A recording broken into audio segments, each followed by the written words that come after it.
Amanda. All righty, I- everybody. Oh, sorry. Go And ahead. I'll start and then I'll turn it over to you. Sorry about that. This is a meeting of the Board of Zoning Adjustment. And we are immediately going to turn it over to Devin Saunders, who's going to tell us about our rules of decorum. Thank you. Thank you for that, Madam Chair. Hello, everybody. My name is Devin Saunders, and I'm the board specialist for the Board of Zoning Adjustments here. We do have 2 items on for discussion tonight, and there is a potential for public participation.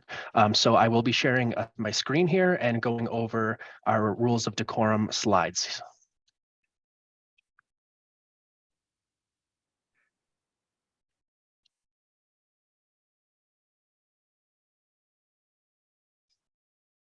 All righty, everybody. There we go. So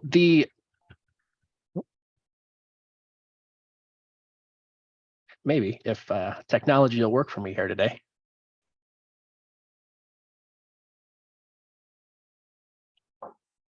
There we go.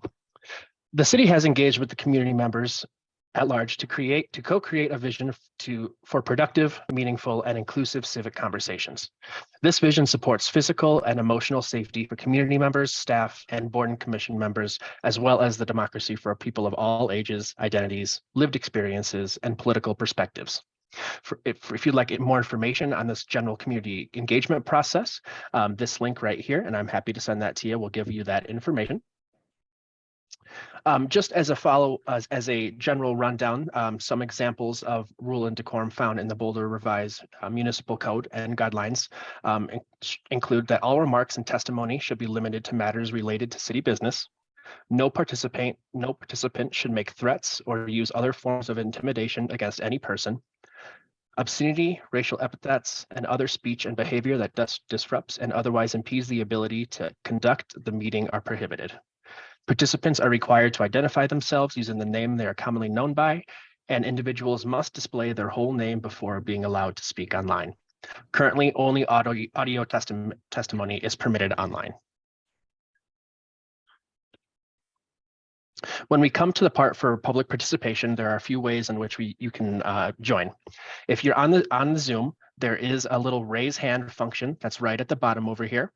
You can hover your mouse over that, and then click that raise hand function, and that will alert me that you have raised your hand and have a question or would like to participate. I don't believe we have anybody on the phone for today, but if in case, there is a option to raise your hand on that. There are a couple shortcuts, so you can do *9 for your phone. There we go. *9 for your phone, as well as Alt-Y if you're on a PC, or Option-Y for a Mac. All 3 of these options will go ahead and raise your hand automatically, so you don't have to worry about clicking any of those buttons. Additionally, there is another option where if you were to hit reactions, there is a raise hand feature there.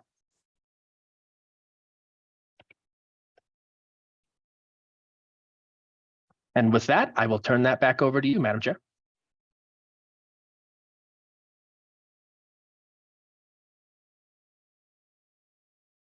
You're on mute, Jill.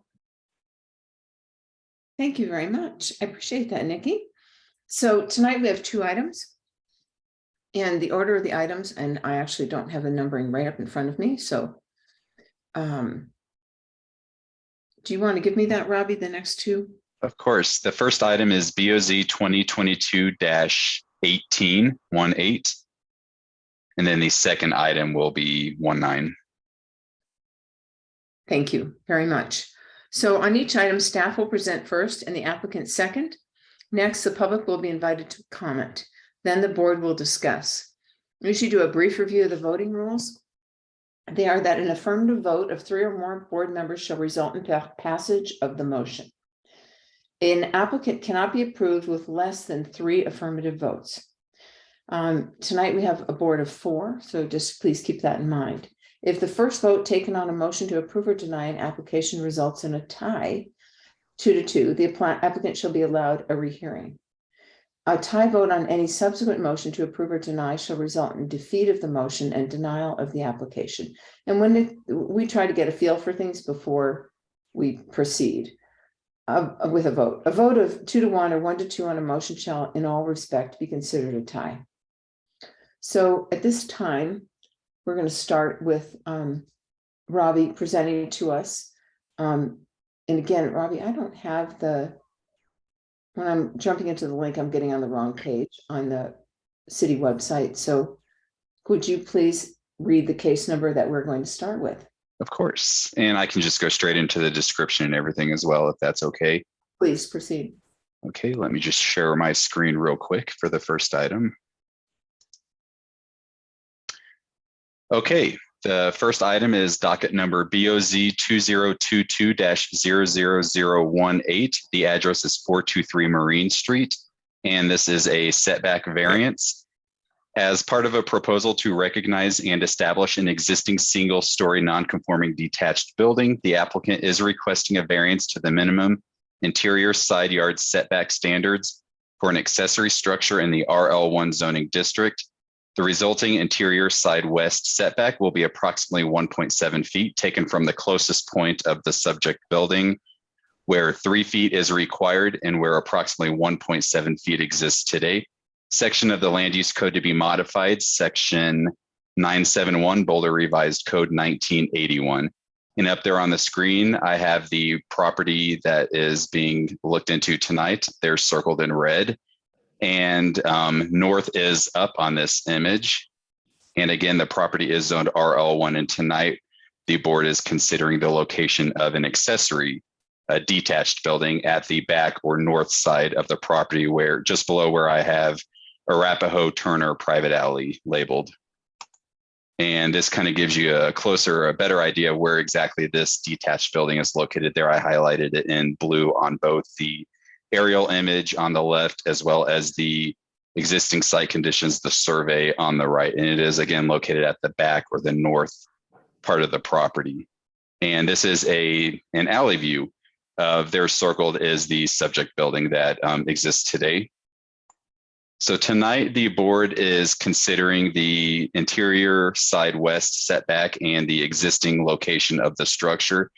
Again, this is a setback variance to recognize and establish existing non-standard setback, and that setback specifically is the interior side west, and it is for approximately 1.7 feet at the closest point where 3 feet is required for an accessory structure, and 1.7 feet exists today. And provided within the materials that you received a week ago, these are just some elevations and interior layouts of the building.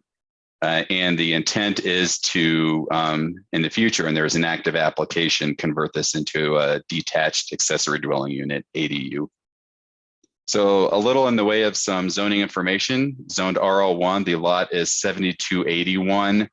And there are no changes proposed to the building coverage, floor area, solar access area, or bulk plane side yard wall articulation. So I didn't pollute the zoning metrics too much with that information, but the building is currently about 632 square feet, give or take, in footprint, and that is to remain. There are no proposed changes to the exterior of the building.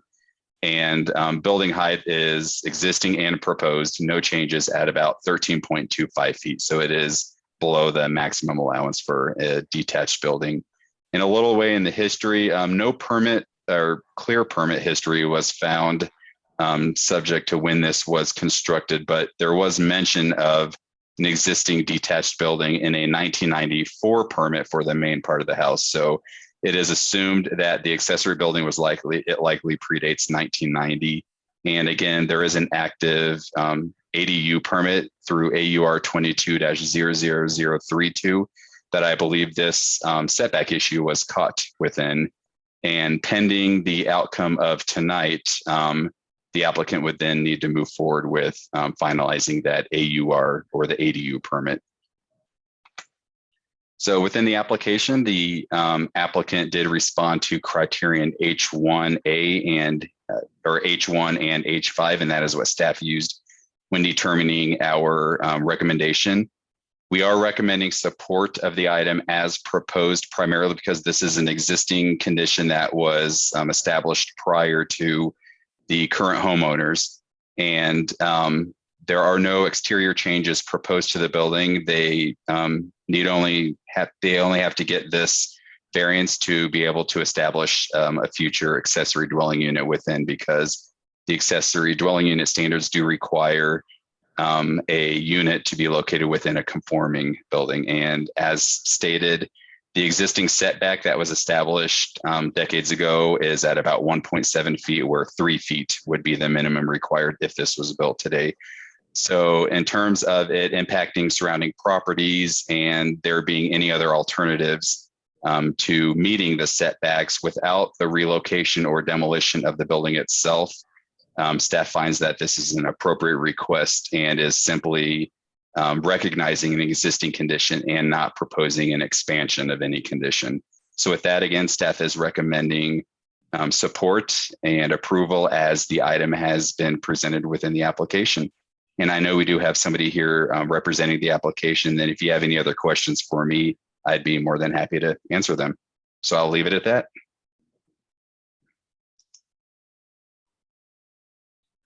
Thank you, Robbie. Appreciate that. And I do have the packet up now, so I should be able to do it fine. So the time right now is for board questions of staff. People have questions for Robbie? I have head shaking. No. Nikki, no. Okay. Thank you very much.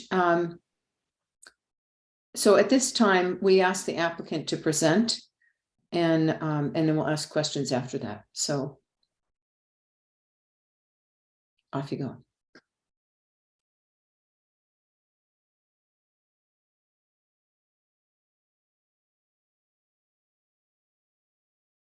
So I don't think I do this part, right? Devin's doing this. Okay. Thank Yep, you. she was just promoted to panelist and she should be here in just a second. Okay.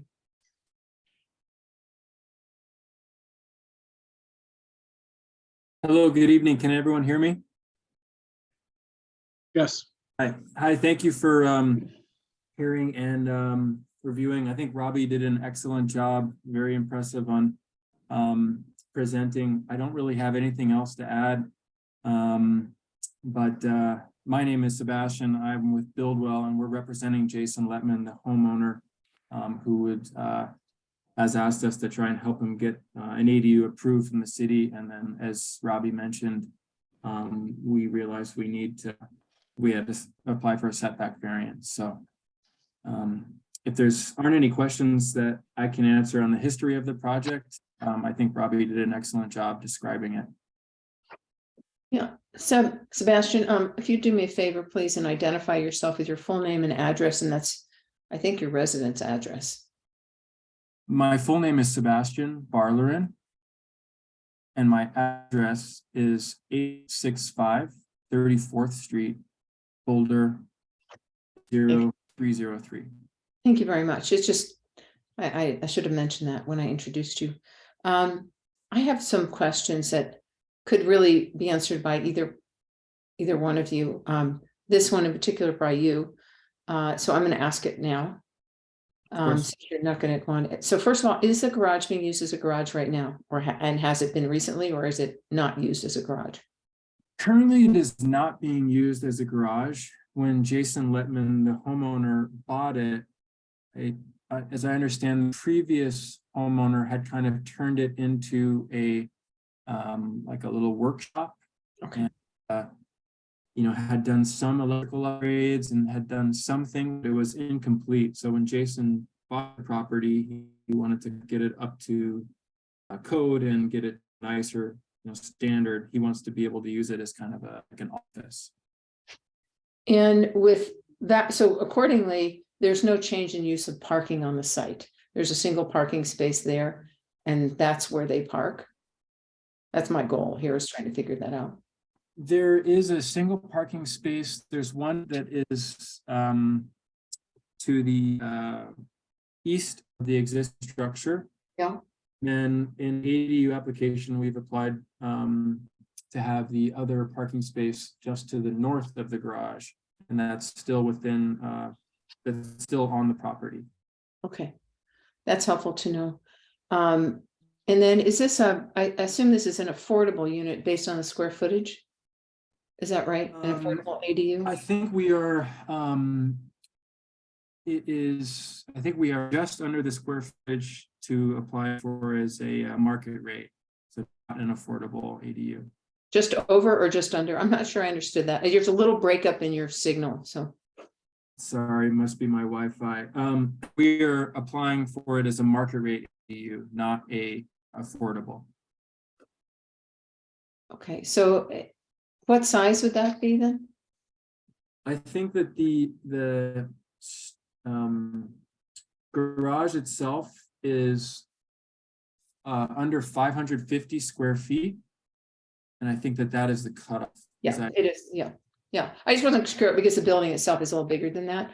So I was just curious how that was working out. Okay, those were my questions. Team, anybody else have questions of the applicant?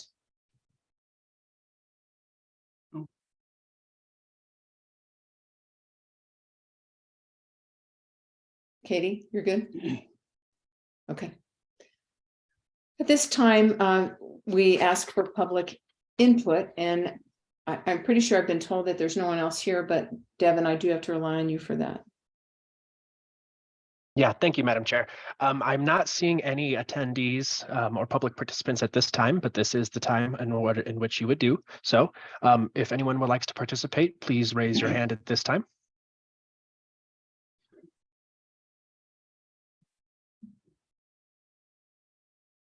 Seeing none, I'll defer back to you, Madam Chair.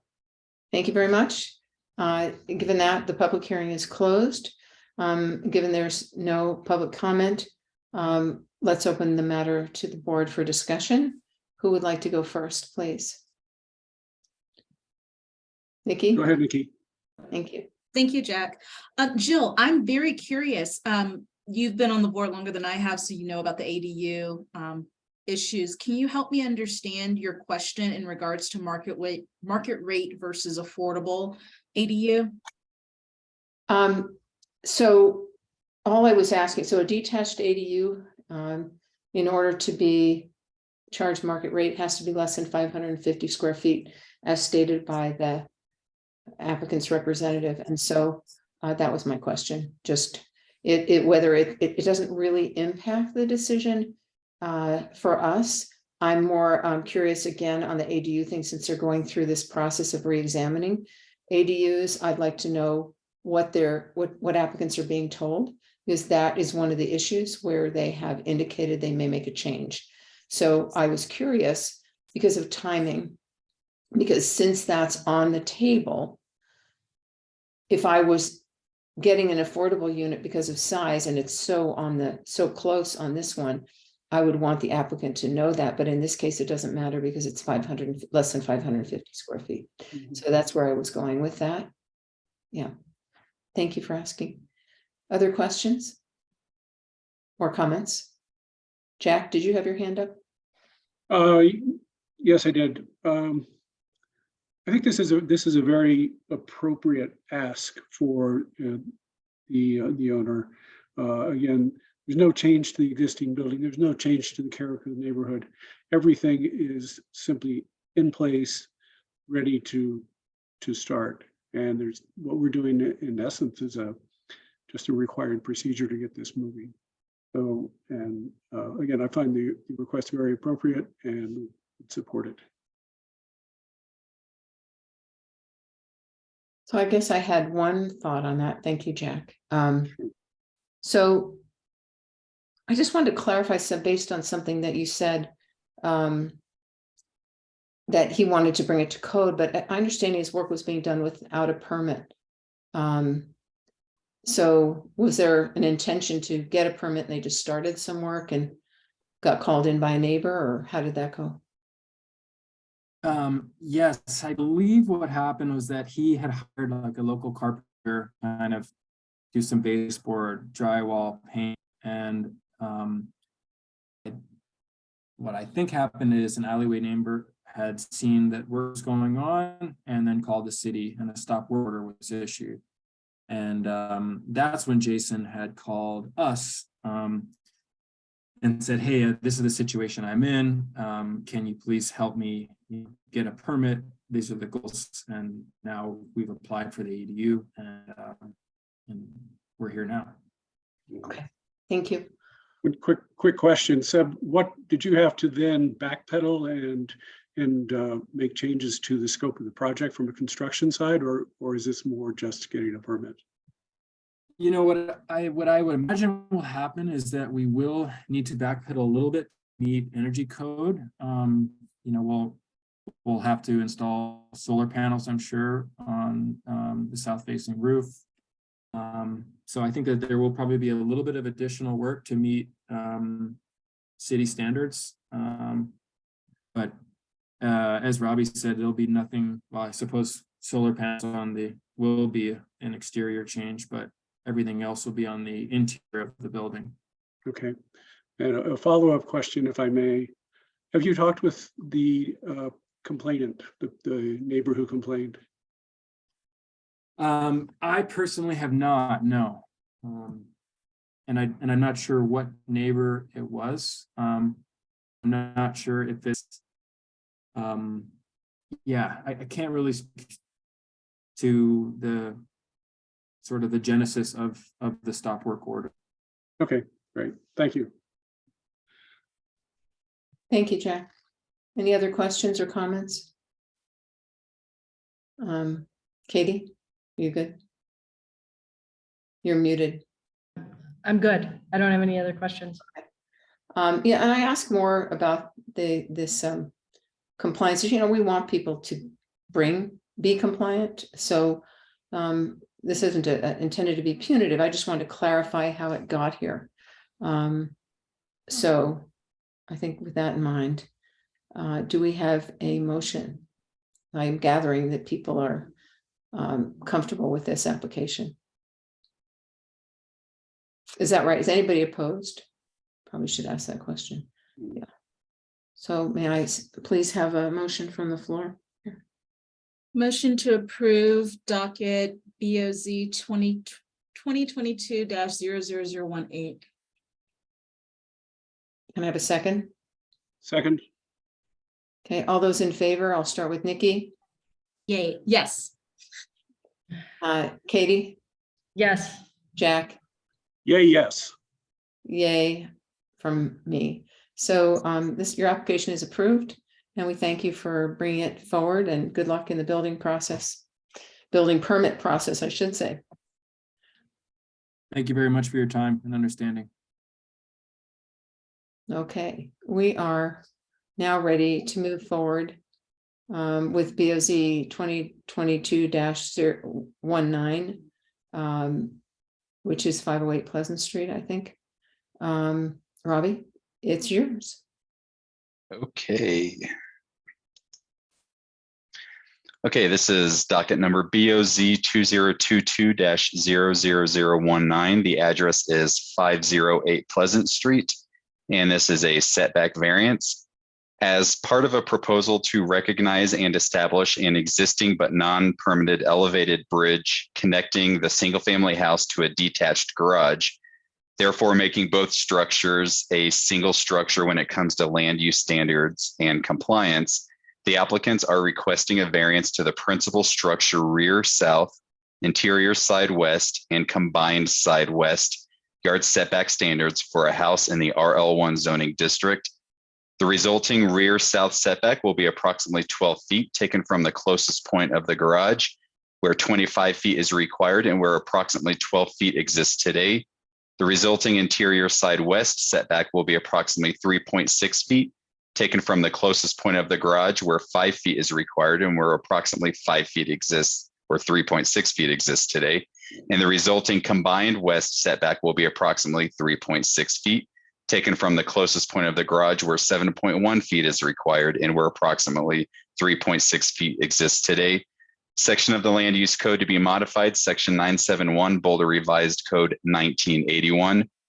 And this one has a lot of history and numbers, so I'm going to try to lay these out as clear as possible, but I can repeat anything as needed should the board members need me to. So up there on the screen, you see the location of the property, and south, or the alley side, is the rear yard. And the reason this is in front of the board tonight, and I'm going to kind of jump into the history a little bit. Usually I do this at the end. was back in 2020, an enforcement case was opened. That work was being done outside of the permit, and that was from a previous property owner. And that, long story short, turned into a building permit application, which was to recognize some of the changes that were being done. And something that was caught or noticed during that early 2021 accessory building permit was that a former breezeway roof cover that connected the house to the subject building was at some point in 2016 believed was converted into a walkway or a bridge. So that's why it was kind of worded that way within the application. It was not done through a permit, but it was recognized through that 2021 permit. And within that permit, it was proposed to remove the structure along with, there was some other work being done to the house. That permit was never finalized, approved. It's still to this day sitting pending, open, waiting for resubmittal. And we now have new homeowners at the property. So this, the issue with the bridge was brought to the new homeowners' attention. And the reason why these 3 setbacks are needing approval from the board is because that bridge connection essentially turns what is otherwise a detached accessory building into part of the principal house that has to meet principal structure setbacks. So I'll go into the details of the numbers and why here in a little bit, but I just wanted to kind of paint that history a little bit. But what is out there today, there are no changes proposed as a part of this application. It's primarily to recognize the bridge connection, which therefore makes the detached building part of the main house. So I know that's a lot to kind of take in, and I can go into detail if needed. So up on the screen, you have the public alley you see on the screen is where you access this subject garage structure. And let me click on this. And the image on the left is the existing conditions on the site outside of some landscaping and pavers that were done to the property. Everything else remains the same. And you can see the subject bridge connector from the rear patio to the detached garage. They're on the aerial. And on the right, they're circled in red. I have the subject bridge structure. And you can also see the existing location of the 1-story. It's actually a 2-story, but that doesn't change anything of the subject garage. And then you have the house and the deck to the north. I tried to call those out in separate boxes just for easier reading, but that is the location of the bridge that the board is looking into tonight. And then we have some existing photos. There you can see the bridge on both images. The image on the left is the view from the existing rear deck of the house looking east. And then the image on the right is view from the same rear deck of the house, but looking west. So you've got both directions. And in between, you can see that space. What you see as a bridge today, prior to 2016, was just a roof cover that would otherwise meet our breezeway standards and be permitted without the need for a variance. But because it was turned into usable floor space, as we call it, or a floor that can be used to access different buildings, it is no longer considered a breezeway, so cannot use the breezeway standards. It is a walkway connecting the 2 buildings. And then these pictures were actually taken today of the existing garage, and you can see the 12-foot, roughly the 12-foot driveway to the backside of the garage. And then there's a level below it that cannot be seen. That's actually a subgrade patio. But this kind of shows you the alley view of the garage structure. And the 12-foot is pretty much taken from the alley, which is where the property line is, to the face of the structure that you see up there on the screen. So tonight, the board is considering 3 different elements because this is now considered a principal structure and has to meet principal structure setbacks. There are 3 variances that would need to be recognized in order for this bridge structure to remain. The first one, and it's the red line, and I also have it in the red text, is the rear south setback. And that's a request for approximately 12 feet at the closest point. The garage isn't perfectly parallel to any property line. So approximately 12 feet at the closest point where 25 feet is required and 12 feet exists today. Number 2 is on the left side of the garage on the image is for an interior side west setback variance. And that's for approximately 3.6 feet where 5 feet is required. That's the minimum for a principal structure, and 3.6 feet exists today.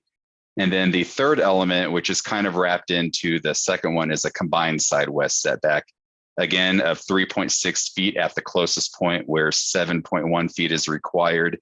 And I'm sorry, that should actually be 3.6 feet exists today. So no changes to the existing setbacks, but it is recognizing that they do not meet the principal structure setback standards. If this was a standalone structure not connected by the bridge, it would be compliant with the accessory structure setback standards and all other standards, including height and everything. But it is that connection that kind of changes things up just a little bit. And then these were provided within the materials. I do want to clarify something. I don't know if the board members knows, but there were references to a rear setback of 5.5 feet. And then some of the images show a larger garage. It's just worth noting that those have not been approved and never were implemented, but they were a part of a prior building permit that did get wrapped into this application. So any reference on the site plan that's not the 12 feet, I guess that can be ignored because that is not what's in front of you tonight and also not what's proposed. It was just an outdated document that was provided that did show a former proposal.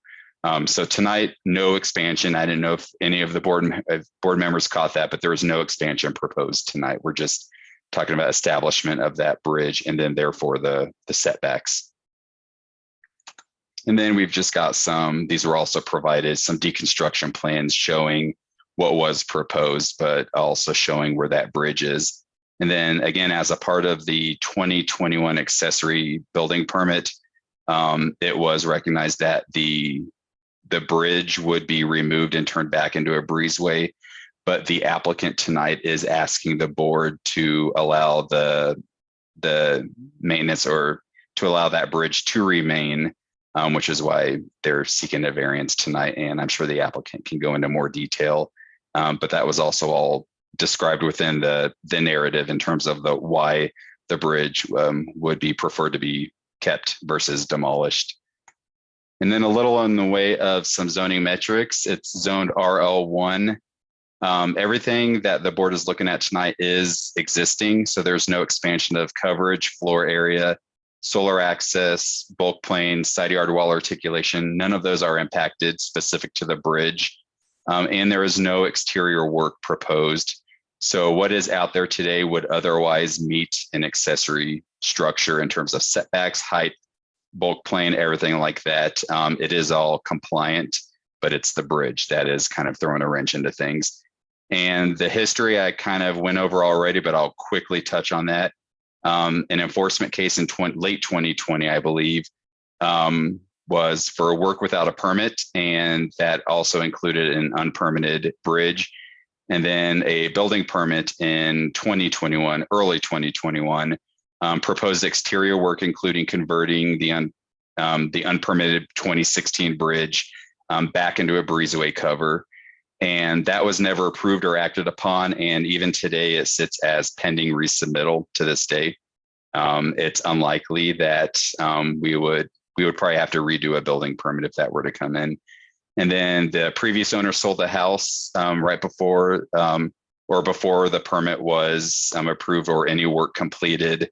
And the home was purchased in April of 2021 by the current owner applicant, who was unaware of the bridge issue, as was detailed within the variance review criteria response, as well as the narrative. So all that being said, I know that was a lot. The criteria that was used for staff's recommendation, and also that was responded to by the applicant, criterion H1 and H5. Staff is recognizing that there is an existing non-permitted condition that could be remedied, and that remedy would be to turn the walkway, the existing walkway, back into a breezeway cover. which would close off the door to the garage, not the only door to the garage, but that north door to the garage and access to the back patio. But we also recognize that this was not a hardship or a condition created by the current property owners. And the removal of this would really not lessen the impact of the physical structure, the connector itself outside of railings being on it. And then also the applicant did recognize that the use of this walkway is preferred due to criteria 1A. There are some situations where they do have family members and friends who use that access from the main level of the garage to get to the main level of the house versus going downstairs and then back upstairs, because this is, again, a sunken patio, sunken area. So the garage and what is otherwise the second story of the house are both the main level. So the applicant homeowner would prefer to keep that connection between the garage and the house. So all that being said, staff is again recommending support of the application as it has been presented. I can answer any questions you have in terms of the history or just the numbers that I just threw out at you. But that is a lot to chew on. And I know that somebody here is representing the application, and then I can also answer anything. So I will leave it at that. Thank you, Robbie. We appreciate your time as always. Well laid out. Board, we have questions of staff. Yes, Nikki, please.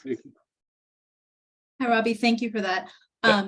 Not saying that we would deny this, but if this board denies the variance, what would be the implication of a denial of the variance? So would it they remove the bridge? Correct. So a denial would essentially mean that they could not utilize that bridge, and it appears the deck would be closed off, that walkway would be closed off, and the door in the garage leading to the breezeway would likely be just closed off, because I don't think our building code would allow a door leading to a non-safe walkway, because we would make them remove the railings and everything. Thank you. Good question. Yeah, Jack, please. If the bridge were taken away, wouldn't the garage need to be a minimum 6 feet away from the existing house as a fire code? So yes, and it is meeting the breezeway. If it were a true breezeway, that is allowed in between two buildings, but there would be roughly a 6 foot separation in between the two structures. But it would still be called a breezeway, or it would simply be called? If the walkway, the railings, the capability of walking on it were taken away, we have breezeway standards that specifically allow roof connectors between two buildings. It would be that. We would allow it as a breezeway roof, unless they just wanted to flat out remove it and not have any cover. So standalone, the accessory building does meet all the land use requirements. As what would then be called a single structure. Correct. If those structures were divided, that would no longer play. Yeah, that breezeways don't make two structures the same, but a walkway does. Because one of the breezeway standards is that it cannot have usable floor space above it or walkway above it. And this is exactly what it is. So because of that, it's not a breezeway. You can't get those exemptions for a breezeway. It is just a walkway. But if you remove those railings and being able to walk on it, we would call it a breezeway. Well, I'm going to let that settle for a while. let me back that up a little bit, just so I make sure everybody's on the same page, because that terminology can be a little confusing. So a breezeway, correct me if I'm wrong, the idea of a breezeway is that you have a sheltered walkway to walk from one building to the next building. That's the only purpose of a breezeway. And so when you say the term walkway, we're talking about the area below the breezeway, not the area on top of the breezeway. Because if it was on top of the breezeway, it wouldn't be a breezeway. It would be It's a bridge. a bridge, The bridge. right? And so it's a semantical difference, because in the net effect, in my opinion, in this structure, in this case, and we can talk about it later. The appearance, the only thing that's going to change is where there's, where there's a baluster or not there, railing there, and whether they have a deck outside of that garage, because they could just close off that connection and it would just be a breezeway, go back to being a breezeway. So just to be clear, Robbie, before we go on, there is an entry door, right? And what happens at that entry door? I don't know if that's in there, the drawing on the interior. Maybe that's for the There is a door, and it's likely through building code, and for safety purposes, we would make them remove that door and put either wall or window, something that can't be used as a door. this is one of those things that you can have nightmares about. The door to nowhere. So let's talk, I'm willing to have that conversation with the applicant. Is anyone else have specific questions for Robbie right now? I just had Yes. one. Katie, and then we'll come back to Nikki. Yeah, go ahead. Robbie, I was just curious in your staff deliberations, it looked like, I personally, in reading the application, I felt kind of bad for the applicant, given that the prior owner didn't disclose the non-compliance in the disclosure agreement. And I just was curious as to whether staff takes that into consideration when you're making your staff recommendation. When it comes, so the answer is yes, especially when it comes to, was this the applicant's doing, was this created by the applicant, which is one of the specific criteria. That is a time when we do consider it. And I think it was made clear that this was not created. It's just unfortunate it was not caught in the home purchasing process. And it was actually in the process of possibly being fixed or resolved. And unfortunately, the previous homeowner decided to sell versus fixing it. So we do consider that, and it really comes down to, was this a condition that was created prior to the applicant, the current homeownership? And the answer to that is yes. So we did take that into consideration. Nikki? Thank you. Robbie, can you help me understand what triggered this to be in front of us? Because normally it's, if someone's expanding something or you've got a lot of like construction outside, it comes to us, but I'm having a hard time understanding. I understand why it's before us. I'm not understanding what the trigger was to get it to us. That's a good question. It took me a while to figure it out too, but I do know the answer. So the history real quick, enforcement case, work without a permit back in late 2020, I believe, eventually turned into okay, we're going to turn in a building permit for this work. There was other work proposed through that permit. And through that, it was realized that the bridge that we're talking about tonight was never permitted. And per the aerials that we kind of dug around, enforcement dug around, it became clear that at some point, I believe in 2016, this bridge was turned from a breezeway roof to an actual walkable. That was never permitted. So through the building permit staff, specifically zoning, it wasn't me who looked at the permit, it was Brian Holmes.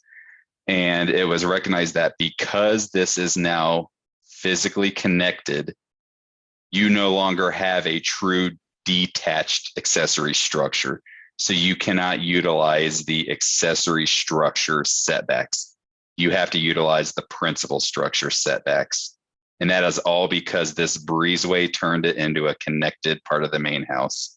So it gets the privilege of all those principal structure setbacks, which is a 25-foot rear and a 5-foot side, where otherwise it would be meeting it if this was not a breezeway. So through enforcement and a building permit, it was recognized that the establishment of this bridge changed the requirements for the setbacks. If the bridge was removed, it would not have that issue because it's now no longer having to meet the principal structure setbacks. So it sounds like to me, Robbie, if I'm not mistaken, code enforcement must have had like an open case. And Still open. And so, Oh. and so code enforcement just kind of went to whoever lives there now and said, hey, you've got a code violation. I guess I'm just trying to understand, like, how did the owner, if the owner isn't doing any type of remodel, how did the current owner figure out that there was something awry? And we maybe I need to ask have the owner here, so I'm sure the owner can probably clarify that a little more, but it was through enforcement and permitting, but I think they can provide a little more in the way of detail. Yes, Jack. Quick question. Robbie, in your opinion, does the bridge, the breezeway, open up a loophole in a sense? What do you mean by loophole? Allows the owner to do things it might not otherwise be able to do. Other than accessing the upper level of the garage through a second door, because there is already a door, but it takes you downstairs. Really not. The actual bulk of the building won't change other than the railings, and the use of the building remains the same. It's going to be a garage on the upper level. It's just, it changes the access from the main level of the house to the garage. If this were removed, you would have to go downstairs and then back upstairs to get to the garage. So it really just changes the use and flow of the two buildings. I wouldn't say there are any loopholes, and they are not proposing any changes to the existing building at this time. They just want to have a conforming property, understandably. So I don't know if that answers the loophole question exactly, but I don't believe this opens up anything because we've got an existing structure. It's that bridge that's bringing them to you tonight. Okay, great. Thank you. So Thank you. shall we take the opportunity now to have the board have the applicant present, and it might answer some of our questions. And of course, then we can ask questions of the applicant as well. So it feels to me like we're ready for that. But Nikki, do you have another question? I did, I'm sorry. No, it's all right. What Jack asked just made me think of something else to ask Robbie. So right now, because there is a bridge, it is one single structure. So does that mean that that garage can never be used as an ADU in the future because it's considered one structure? Well, we can allow attached ADUs. And when it comes to the ADU standards specifically, I'm not sure, because in the building code, this is likely still very much considered two different buildings. But for the zoning purposes, it's considered one. So, clear as mud code, as always. But I believe there will be points where it's still going to be considered two buildings for safety, building, ADU standards possibly, but I can't speak specifically to the ADU if they would consider this attached or detached, but we allow both. So it appears there is the possibility of an ADU if that were presented to the city, but it doesn't appear that is at this time. And I think the crucial part of that is that you can have a larger attached ADU than you can a detached ADU. So there is some significance there. And should we approve this, we may be looking to our attorney here for some advice on how to make it clear that if we're going to approve it, what we're really approving and whether or not we can address that concern, because that would be the difference.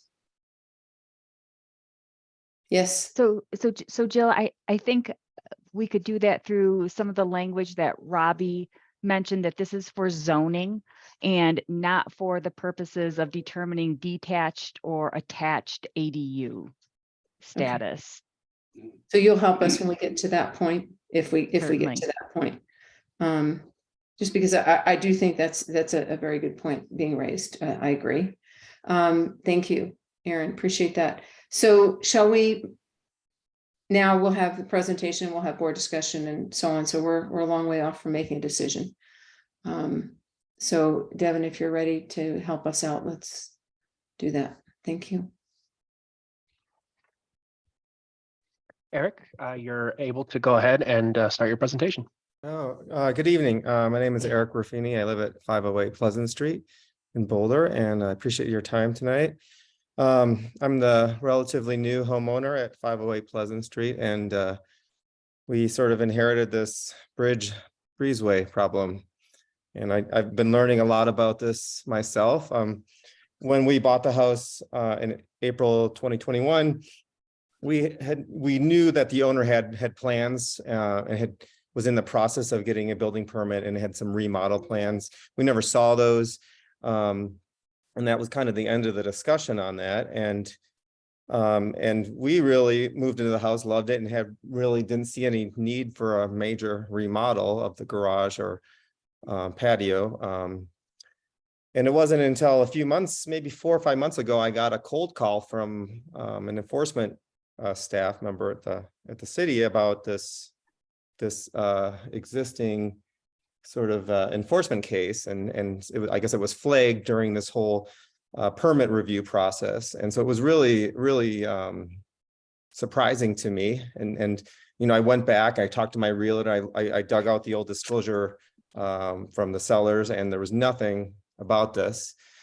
And then I went and contacted the I contacted the architect that was on the project and kind of the contractor and got the backstory here, and kind of that's where I got all the design work and some of the surveys that we submitted in this, and trying to piece it together, what really happened and what did they agree to, what was the, because I really just I just want to bring this, I don't really want to have this problem over my property, and I kind of wanted, I was just looking for some clarity on what to do with this this bridge, I guess I call it a bridge. And it came, I think Robbie said, kind of gave the history pretty good. It looks like this was put in place, according to Google Earth, around 2016, 2017. So that was actually another owner, like 2 owners removed from me. And I don't even think there was a breezeway. I think the connection, it was one that was in place. That's what it looks like, because before 2015, there was no connection between the garage and the patio. So that's, and I'm just trying to figure out what the best way forward is. We do use it. It does provide some access from the garage directly into our house. And we don't use it a lot, but there are, times when our grandparents come and they don't want to do all the steps. Especially if there's luggage involved, we do that. So that's kind of the history there. I'm happy to answer any other questions that you guys might have about this.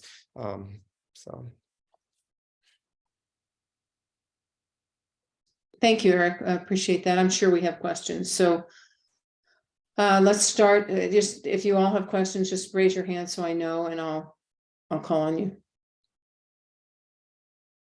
No questions? Okay, I have questions then. Okay, Nikki, please. Hi, Eric. Thanks for presenting. Maybe I'm mistaken. I'm looking in my pack and I could be looking at the wrong picture. But one of the things that you said in your application was it adhered to one of the criteria that talks about people with disabilities or with mobility issues being able to access the home. And I guess I'm a little confused because I'm on, if anybody cares, I'm on page 35 of the packet, and I'm trying to understand how someone with mobility limitations would access the walkway, because it looks like it's upstairs. And so I just want some clarification in terms of what was included in your application and what I'm seeing on the screen. Yeah, I mean, it doesn't make the house handicap accessible by any means. It does aid for people who are mobility because you just have less steps, right? So you can, if you park in the garage, you can basically, there's one step up to the door, and the door, then you can roll right in onto the patio, and that takes you into basically our master bedroom. And there's 3 bedrooms on the top of our top floor of our house. There are still internal stairways in our house that you would have to go down, but it just is like and we've had a woman come visit us in the summers, and that's how she uses to access it. Mm-hmm. So the car is actually, I think this is what Robbie said when he said it was sunken. So the car is actually coming in at the same level as your master bedroom. Is that correct? Right. Yeah, exactly. Mm-hmm. Thank There's you. one step in the garage from that takes you up into that bridge connection. Thank you. And to follow that up, Eric, do we have a visual of the front side, you know, where can people park in front and enter at the main level? On Pleasant Street, on the entrance on Pleasant Street, is that what we're talking about? Yeah, yeah. I don't have a visual from there. There's about 8 steps up. So Pleasant Street's below the level of the house. Yeah. Right. So no matter what you do with this house, we're not going to create a handicap accessible structure. Not 100%. I mean, it would be like if you came in from, you would like, we still have an internal stairway in our house that, so a handicapped person, you know, still has to go down once. It's not a one level house by any means. Yeah. And is that why when you said you use it infrequently, because I was thinking, well, for groceries and so on, Yeah. but we actually don't have that I can see an internal layout of the house as it exists now. I think we have the proposed remodel plan. So I guess I was curious if you could walk us through, at least verbally, what happens when you open that door and come in your wheelchair. Where are you actually? Yeah, in okay. the master? Sure. know? Yeah, it's and that's why it's not that useful, because you open that door, you come onto that patio, and there's a sliding glass door that enters the master bedroom.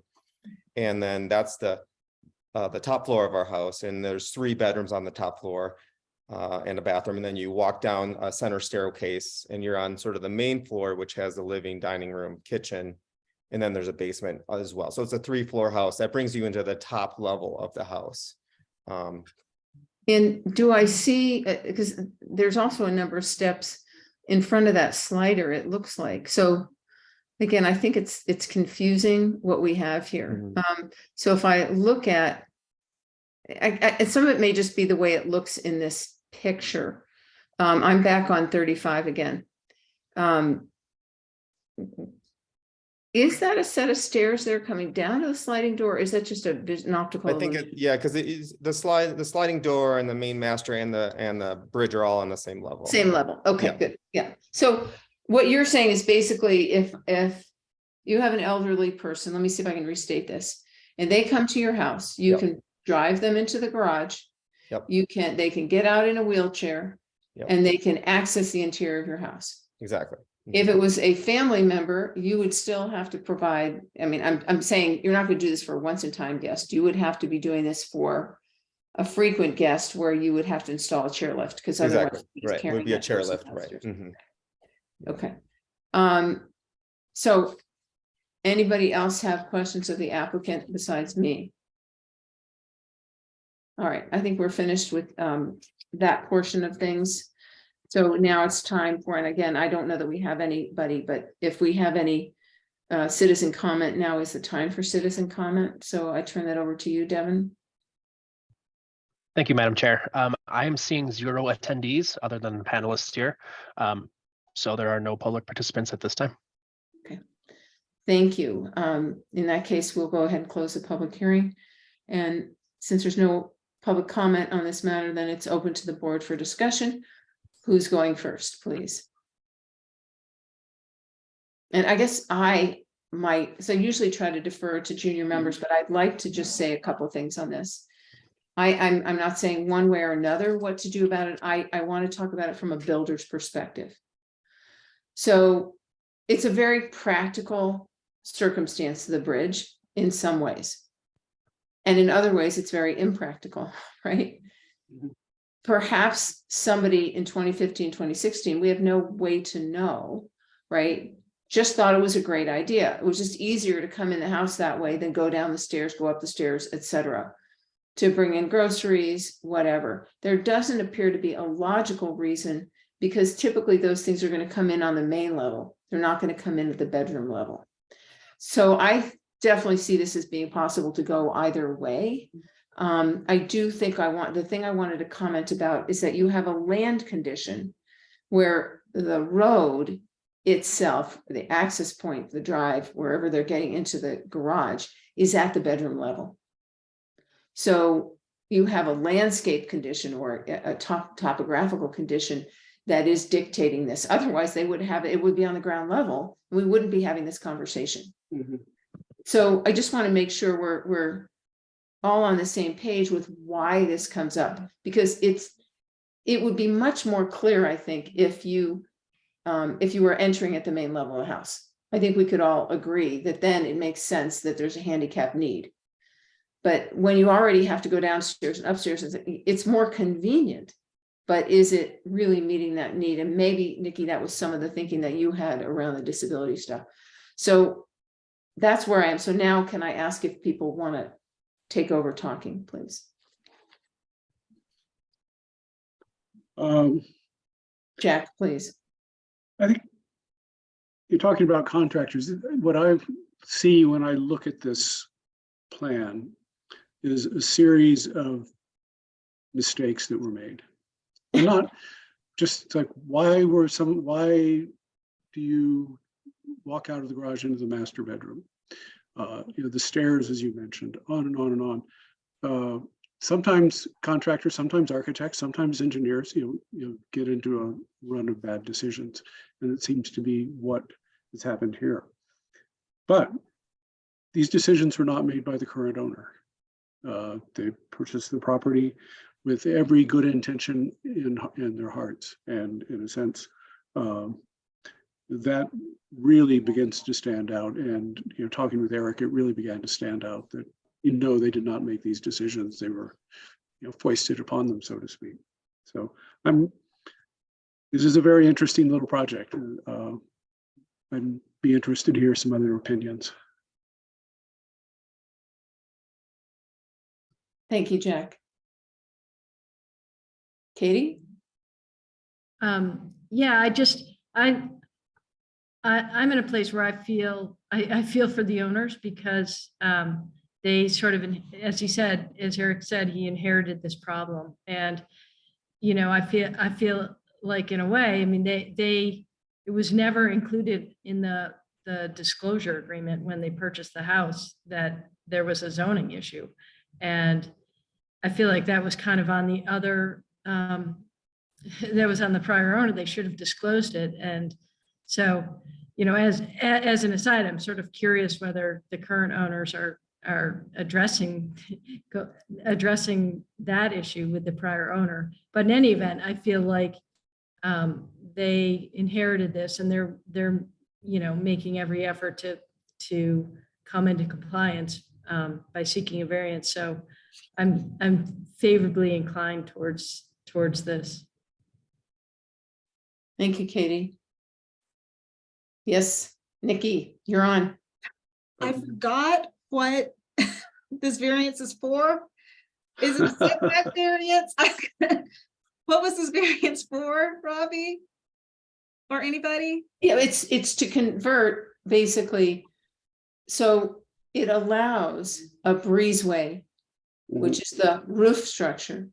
I'm going to just use layman's terms, and Robbie, jump in here if I'm not correct, as a bridge. So a breezeway, which is a permitted use, Okay. right? It attaches a separate dwelling, and it leaves that dwelling as detached, then becomes a connector that's used as usable space, and they can walk across to access the house, which then means that the accessory dwelling, or the accessory structure, is now part of the main part of the house. Does that help, Nikki? Yes. Are you okay, Robbie? So it's not, sorry, I'm getting confused between the first one and the second one. So it's not the setback in terms of the, okay. No. It's No. really, I mean, the house stays where it is, does what it does right now. Nothing changes, except you have a written statement that in a sense gives it permission to be there. I appreciate you saying that, Jack. So Nikki, and everybody, when I'm thinking about this, and Katie, you were really persuasive on this point, and Jack as well. We have sometimes got non-conforming conditions that are not the fault of the owner, right? And I think that's what we're talking about here. We have a circumstance where the owner gets a phone call one day and is told that something they didn't do, that they were unaware of, is a problem. And so they could remove it and go to the expense of removing it, but it offers them some convenience now and then. And the question is, can we structure this so that we don't create any invitation to somebody else to mimic the circumstance unless their particular circumstance requires it?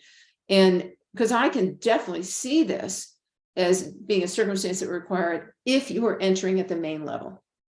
Right? I mean, then we really, really want to have something in place that would address that. We probably do, because we have terrain changes that would have to be addressed in that case. And it probably occurs in a number of circumstances, maybe not a lot of them, but in a number of them. So this then brings me back to my question with Aaron, our attorney, about if we're going to go ahead and approve this, we want it very clear why we're approving it and under what we are actually approving, so that we're not inviting other people to convert a breezeway into a walkway. That's a great point. I can imagine people walking by going, I want to do that. They could do it. Why can't I? It has that look to it. It does. It does have that look to it. So so Nikki, I want to bring it back to you. I just wanted to follow up on sort of that question and that opening. But so where does that leave you in the conversation? Yeah, thank you for that explanation. I think what I'm having trouble, so first of all, I sympathize with the homeowner. I sympathize with someone getting into a situation that you did not know exist. I guess what I'm struggling with is, and I had this struggle last month too, when I think Jill, you told me if something is a varianceable consideration, we should consider the variance. I think what I'm struggling, and so that's in my mind, Jill, what you said last month. But my struggle is I'm kind of like, I kind of don't want to get involved to a certain extent. I'm kind of like, and this is why I prefaced it by saying I sympathize with the homeowner, because I'm not trying to penalize the homeowner, but I also kind of don't want to get involved in this. So, so I'm torn. I don't want to vote no, because obviously there's use for it. It was not created by the current homeowner. Like, that is all in the front of my mind. What if, But yeah, go ahead. Please go ahead, Joe. So we're not thinking terribly differently on this one.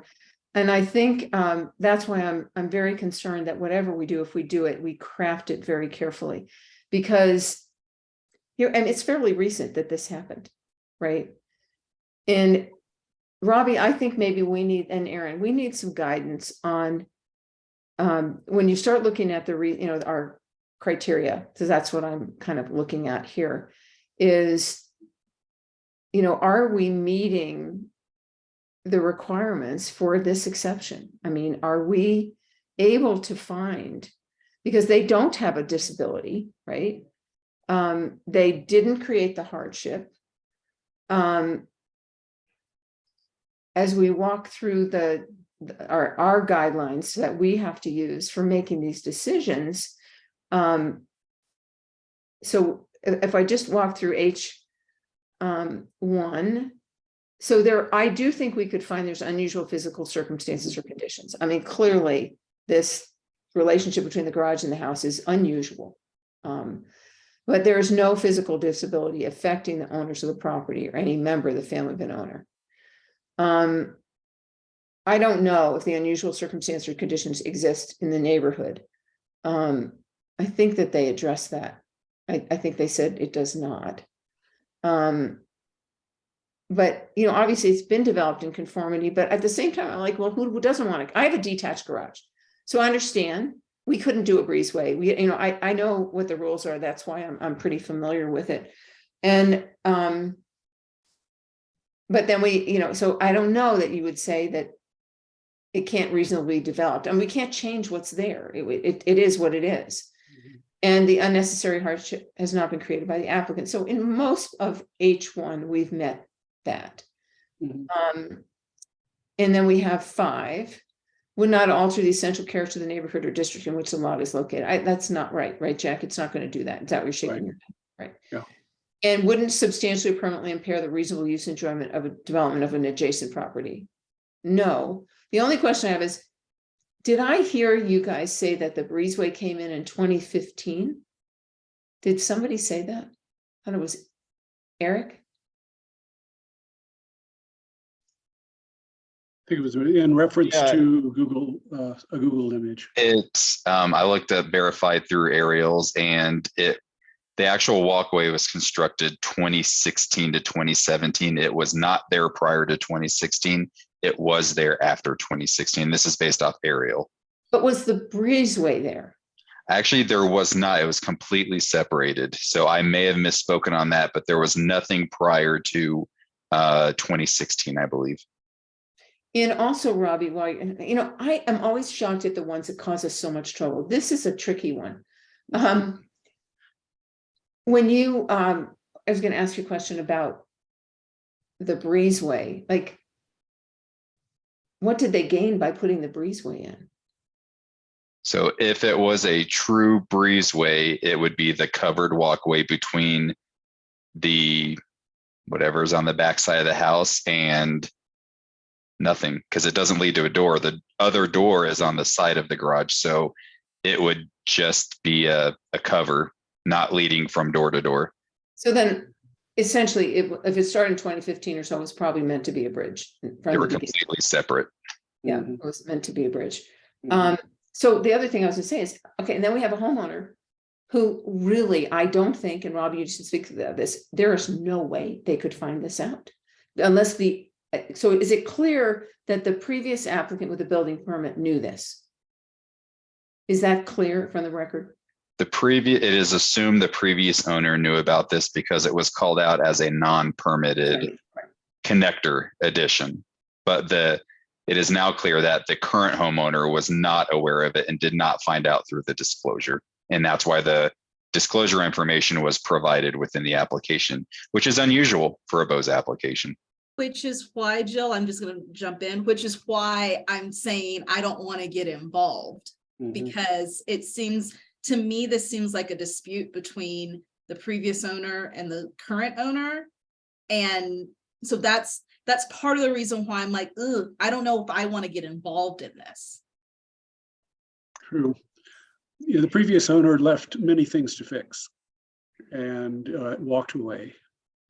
And for those of us who are fixers, we look at this and go, there's got to be a better way to do this. It has to be a better way to, as Jill said, to craft a language, be very clear and concise about the situation and what our goals would be.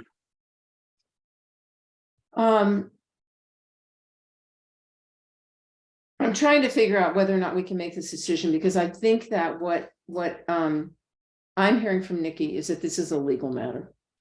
Basically, that she's pointing out it's a dispute created by the prior owner in failing to disclose this, because had they disclosed it, then they could have gone through this process. We could have made a decision independently because the new owner, and so that might be another way to look at it. Would we allow this had it been brought to us ahead of time? Because this could have been brought to us as an application, as a building permit. We want to do this. Can we do this? Do you want to talk about it that way a little bit? Just so we can set aside the issue of, I think Erin's going to probably tell us, not our bailiwick, to figure out the legal aspects. Usually she does that. She's very good. Yeah, she's pretty good about that, but let her jump in here. I think the only problem is who has been harmed by this action. That's not our job. I know, but we'd love for it to be our job sometimes. Erin, do you want to jump in and talk about this, please? Yes, thank you very much. And so 2 things. One, I think I heard with the criteria H1, just to make sure the board knows, an applicant does not have to meet both of the conditions of unusual physical circumstances or disability. It's an or. So either Okay. or, they don't have to meet both. Right. And the board has to consider the applications that are brought to it. Even though you may feel there is a different or maybe better option, they have paid their fee and submitted their application. So the board has to go through the criteria. You can deny if you go through those criteria and you find that they're not met, that's a denial. But you have to go through that process at this point.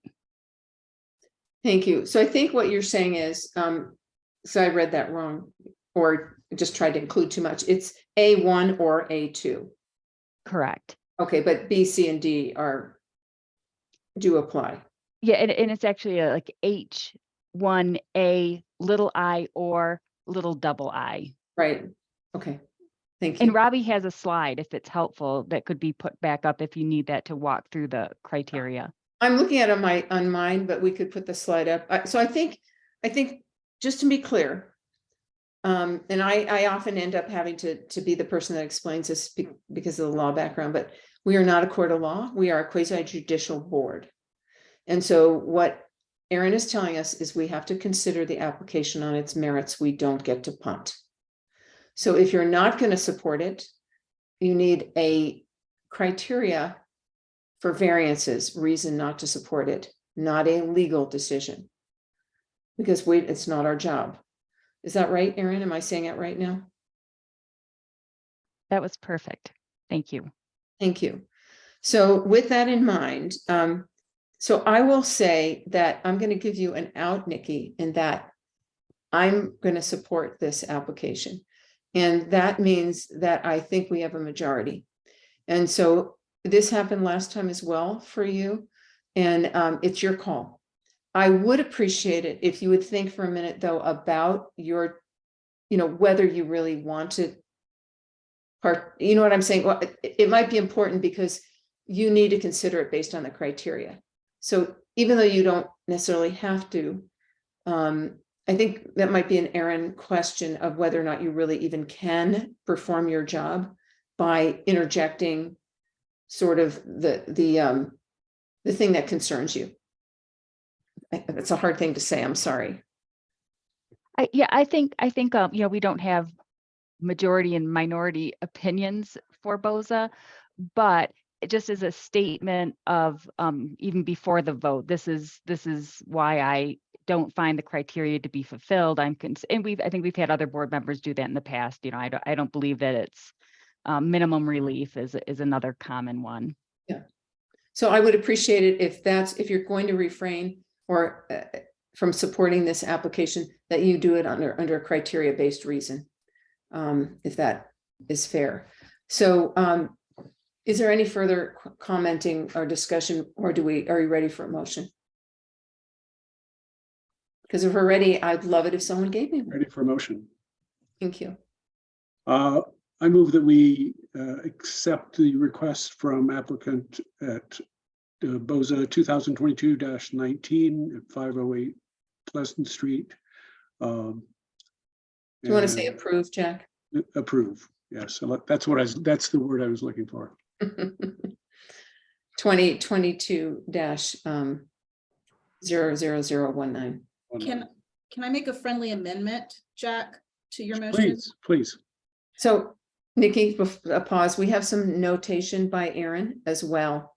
Is that what you were going to go to? Yes. Oh, okay. So I don't know if you saw that or not.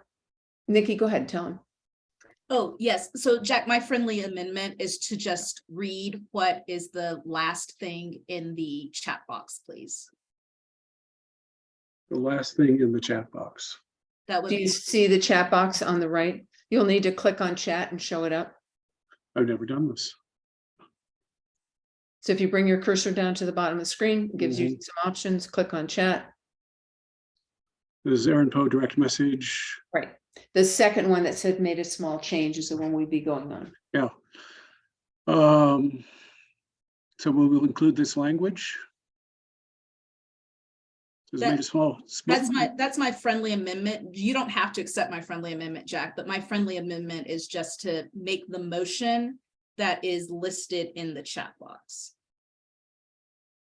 And do we include that in the? I think you just read it. I'll just read it. You can just say, I move to I move to accept, approve. blah, blah, blah, excuse me, I'm sorry, I'm just looking at two things at once. Do you want me to help you, Jack? Yeah, why I don't you go can. ahead and just go ahead and do that? You've got the language. Well, only because I've read it like 3 times already, but so if you follow along in the chat, Jack, you'll see what I'm doing. So I will make the motion to approve application BOZ 2022-19 as submitted on the condition that the garage's classification as an attached or detached accessory unit for the purposes of any future ADU or similar application not be changed by this variance approval. Now, I actually think we need to address the zoning question. So we would need Robbie in there. Robbie, is that, if we're going to say we're going to approve this, wouldn't it be based upon a zoning criteria? Or Erin, maybe you're the one. So this would be good. What this is stating is that there's a whole review process for determining attached, detached that is done through an accessory use review. What Okay. this is saying is none of that changes as a result of tonight's motion. Tonight's motion is just recognizing that bridge and the setbacks. It's not changing any other standards. So they would still have to, if this were to ever be an accessory dwelling unit, which is not proposed at the time, it would still have to go through that. And they would then determine if this is attached, detached, not this variance tonight.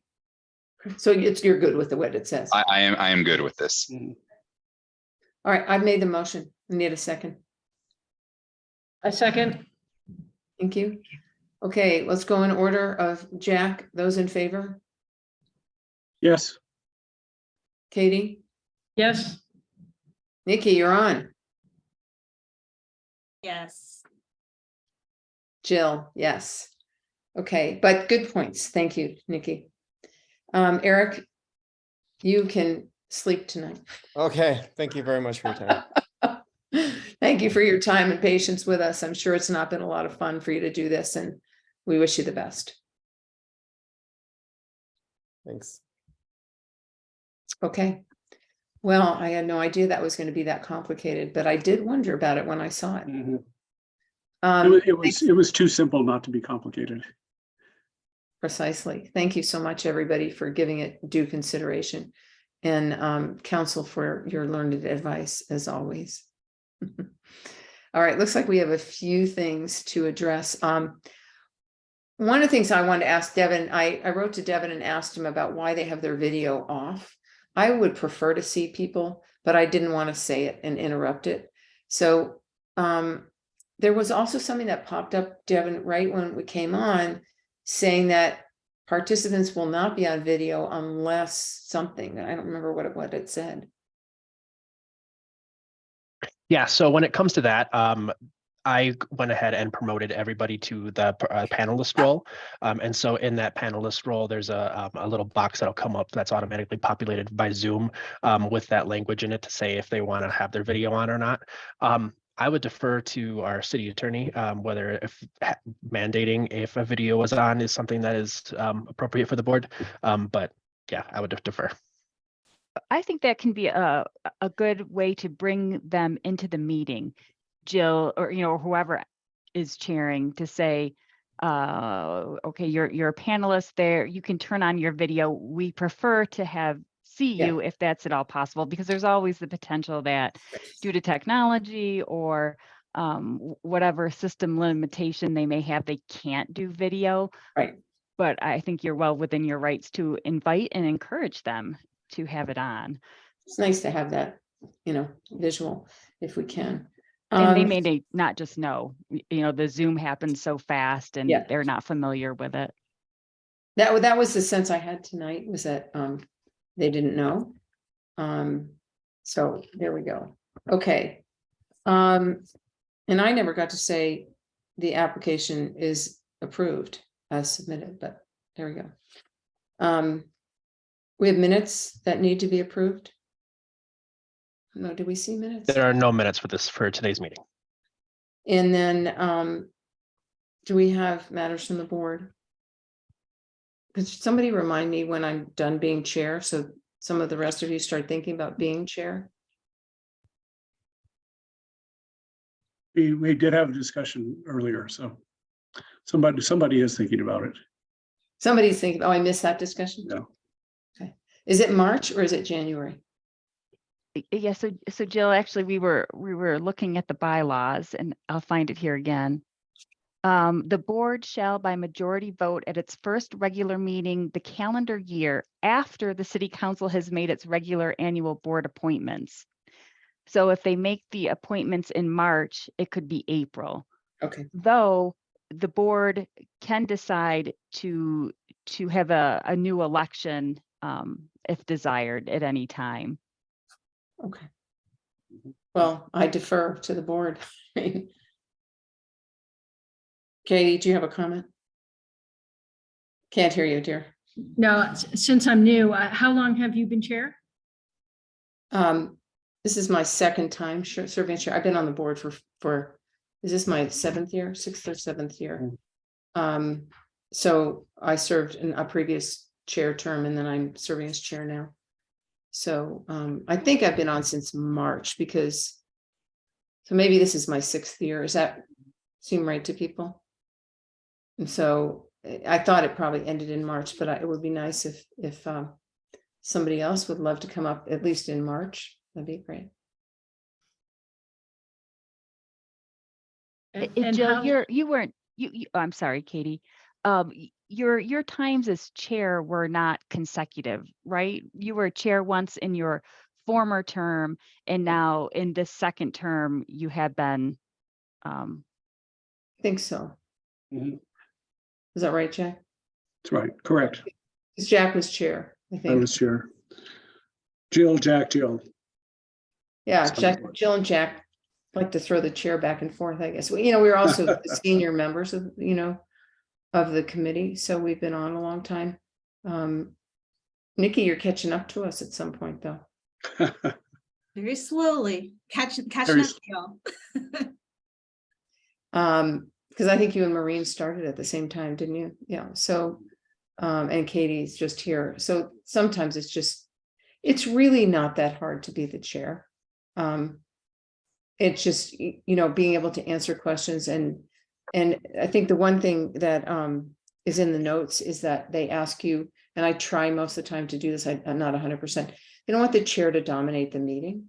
They want the chair to make sure that the junior members speak first to the extent that you can. So a lot of it's about acknowledging input from other members. It's very hard to know how people are going to take things. And Nikki, although we couldn't necessarily do it, what you're saying, it's very valid consideration, the point that you raised. So I think it's important to hear from everybody.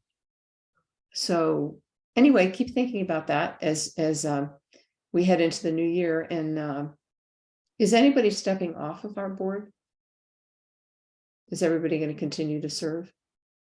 I believe one of you is stepping off. That's actually on the website. I can pull that up real quick. I could be wrong on that. Mhm. Let's see. You mean falling off or stepping off? Or falling off. I'm sorry. Nobody, at least as of right now. It looks like Jack, your term ends in 2023. But when in The 2020? vague, yeah, whatever 2023 is. Okay. So it appears maybe next March, Jack will have to make some decisions. Mhm. Do you Oh, mean one of those decisions. a year from this March or? It says term years for Jack is 2018 through 2023. So if he is to come back, I believe if you can come back, you would have to reapply for another term. But you mean in 2024 and 2023? That's what I'm, 2023. so this Okay. coming year. Yeah, Jack is 2018 to 2023. So I had a 5-year slot. Right. Okay. Well, Jack. That in mind, Oh. get ready. Get ready. So where do we end up? Okay, So any other matters from the board? Okay, any other matters from the city attorney? As I was looking up that election issue, I found a typo. So there are two number 2s under section 1 of the bylaws. So Jill, if that's okay with you, I will correct that and recirculate the bylaws. Please. And I apologize for that. I can't say that I proof them with my usual editorial eye, so. Yeah, they're a little Thank dry. you. They're a little Um, dry, ma'am. I have nothing else besides that. Thank you. And then Robbie. Yes, two things. One is yesterday was the deadline for the January meeting. And it appears as of today that will again be a virtual meeting via Zoom. So be prepared for that. But we did get 1 or 2 applications. I have not done completeness checks for them, but it does appear we are going to have a January 10th meeting. So as always, if you can make it, great. If not, just let us know as soon as possible. I'll send out a confirmation email probably by the end of the week with a thumbs up that we are in fact having a meeting. But that being said, and as Jill mentioned earlier, we do have another round of amendments to the ADU standards, kind of moving their way forward to council early to mid next year. And about a week ago, I was a staff member on our code amendment team reached out to me, and she is leading all of this and has actually asked if she could provide an overview of the evaluation that they recently completed and a possible discussion of the potential upcoming changes to the ADU standards. Most of this time would be them presenting the results of this evaluation and what it tells them about what could and should be done in the future. My question to you tonight is this something that the board would be interested in placing on the January agenda? And if so, we'll make it happen and the board can actually have this discussion. She's just waiting to kind of hear back if this is something that interests the board. I know a few of you are kind of connected, interested in the ADU standards. So if you're open to having somebody talk to you about these new changes, we can make it happen at the January meeting. So yeah, question is would you like to have somebody present? Oh, Well, the only reluctance I have is that is a meeting I may not be able to attend. I haven't got plans yet, but I haven't seen my grandkids in a while, so I'm working on a trip to Germany, but I don't know if it's going to materialize or not. But if it does, it will cross over with that time. Now it is midnight. It's a little better now. It's at 4 o'clock instead of at 5 or 6. But I just want to mention that I don't know if February's too late. What difference is it going to make? Are they going to listen to any input we have? Is it all, or is it just going to happen and it's information only? And that is something to consider. Is I believe they could. I don't think anything's going forward until March or April. So I believe, and I can confirm this, February is a possible if you would like to be present. Even in February, we don't know if it's going to be virtual or in person, but that doesn't change anything.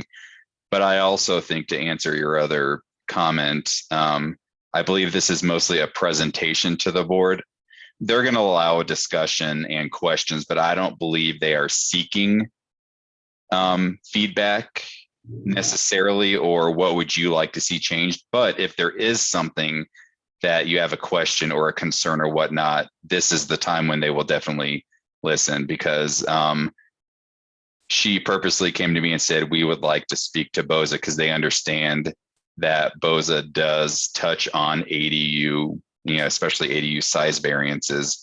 So they want the board to be aware of what's coming forward. So I think there will be the possibility of questions and exchange and stuff like that. But whether or not they're going to take that and make changes to whatever they're presenting to council next year, I don't know. This is more of a presentation to the board. And I can ask if February is a possibility, if that would be better for you, Jill. Well, I guess the first question is, do the rest of you care? I care, that I can see that we would be on a tightrope. Sometimes it took us a year to figure out what the council had in mind for us to do with AD units. We were just stopped for a while. On the other hand, I don't think it can hurt. I don't think it can hurt to take the time and get a little more understanding, even though we may not be able to use that understanding in what we're doing. At least we'll have it. And they're gonna listen. I mean, if you ask something or present a concern, that's why I want to make it an agenda item, so the board can actually, I think, talk about it. And Aaron, if you need to correct me or update me on anything, but they will listen and possibly take stuff, write it down, and as they're actively amending the standards, some of this could be taken into consideration. So I don't think they're gonna in any way ignore anything that's asked or said of the board. Because what I'm thinking is, I mean, if we were to make a presentation, we would use the work we're doing as that presentation and use different cases as examples of what leads to ADU. And they, about a month ago, I did present them with, in the last 2 years, what all the ADU specific variances the board has considered. So they have that information as they were working towards this evaluation. So they did get that information about a month or two ago, I believe. I didn't know that's where they were going with it, but they do have it. So they know what you have looked at and considered. Okay.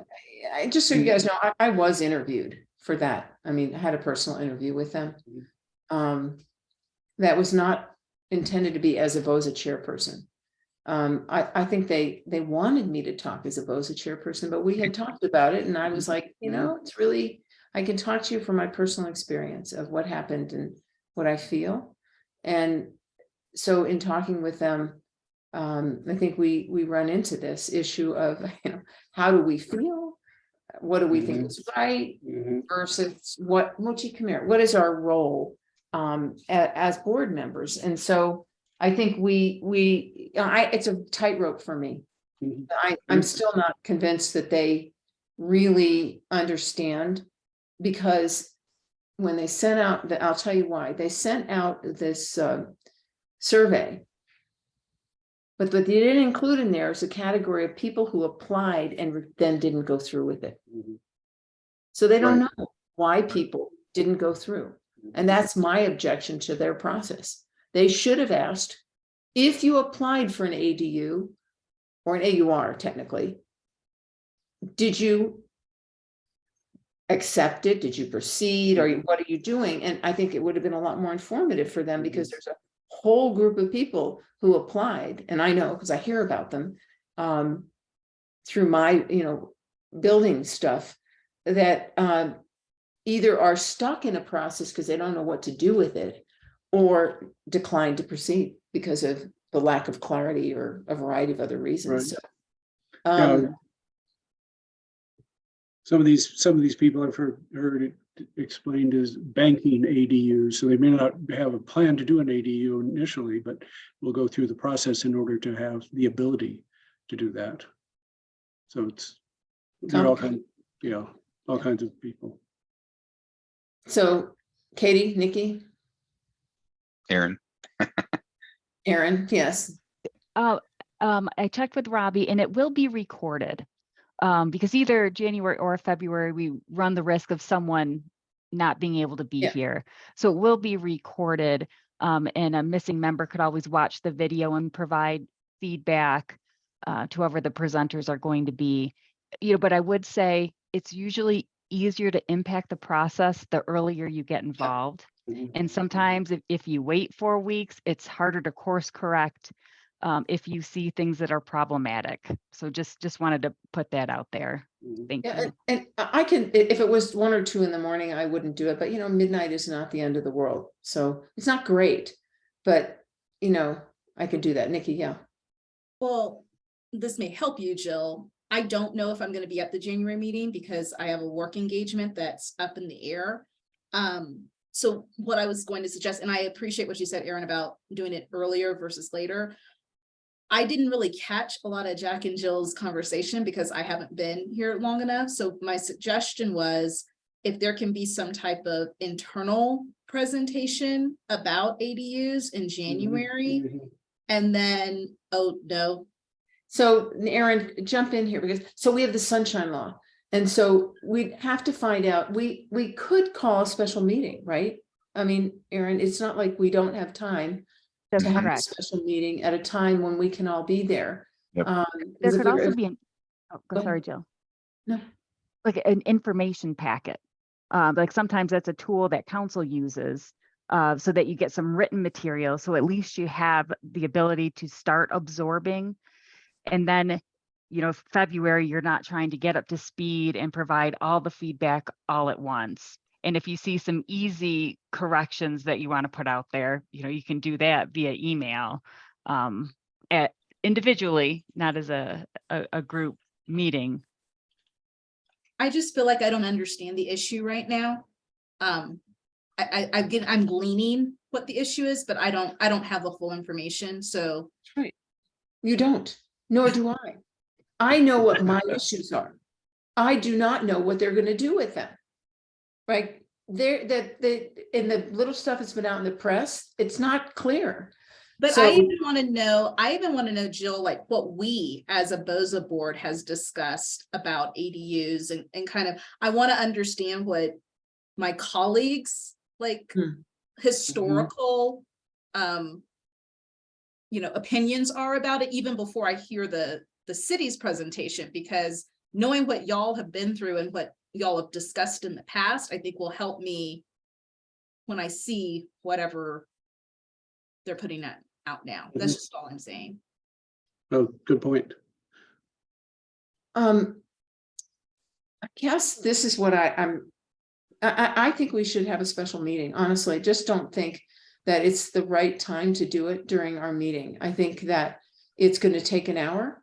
I think we're going to have a lot of questions. I am extremely familiar with it, and I still have a lot of questions. And Nikki and Katie are probably not familiar with it.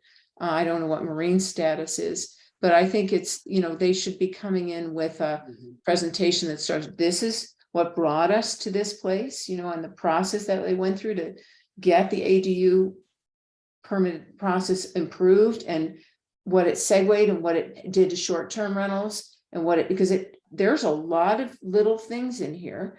And then stepping through to, okay, this intermediate part. And what I can tell you, the one thing I want to say is they promised us that they would thoroughly identify the issues and do reviews every 2 years and figure out what happened. And of course, we had COVID. And so none of that had happened until just now. And even that process is flawed. So, and I stand firmly that it was a flawed process. So, when we go to do this with them, I think it should be a special meeting.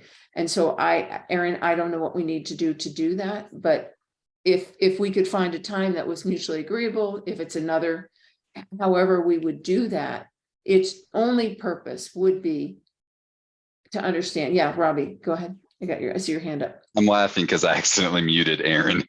I'm not trying to stop her from talking. I'm hearing everything everybody's saying. I'm going to take this to this group just with everything that was just said. Also probably work with Aaron and Devin, and it might come down to a special meeting or an informational packet email.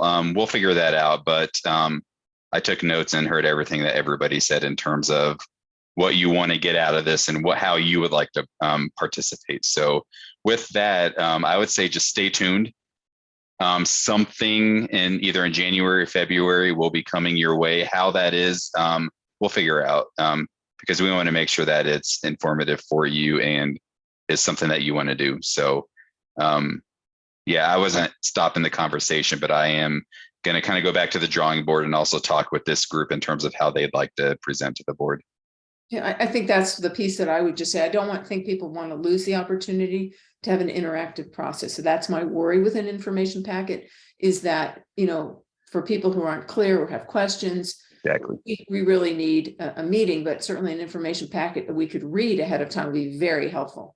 Definitely noted. Okay, thank you. I think that we're good. I think we covered more ground than I anticipated. Mhm. And thank you, everybody. So are you good, Robbie? Is that it? I'm good. That was it. That was the big one. All right, Moshi's getting mad. She wants to eat. Oh, it's food time. So thanks, everybody. At this time, I'm gaveling us out. Ciao. Thank you. Ciao, ciao. Thank you. Happy Happy holidays, holidays. everybody. Have fun. Bye. Bye. Have a great Bye. night. See you next year.